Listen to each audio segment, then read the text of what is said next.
Calvin Abueva with 25 points, your conference high, plus 7 rebounds. Calvin, simula pa lang ng game, iba yung gigil, iba yung gana, yung energy mo, and parang sobrang aggressive mo pagdating sa opensa. Is it because rain or shine yung kalaban, or ano bang nakain mo today? Siyempre, lahat ng mga games namin talagang pinaghahandaan kasi single round lang to. Tsaka kailangan talaga manalo eh. Kailangan talaga i-boost talaga para makapasok sa quarterfinals, di ba?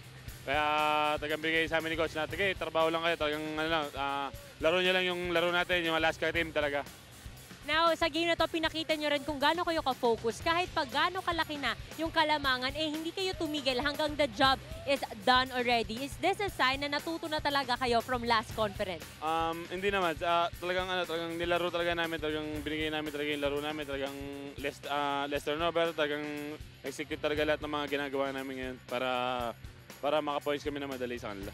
Ngayon naman, Calvin, it's your chance to greet or pasalamatan and of course, invite yung mga Alaska fans na sumuporta sa inyong mga game. Siyempre, una-una kay God, papasalamat ako sa wife ko, sa mga kids ko, taga-suporta sila.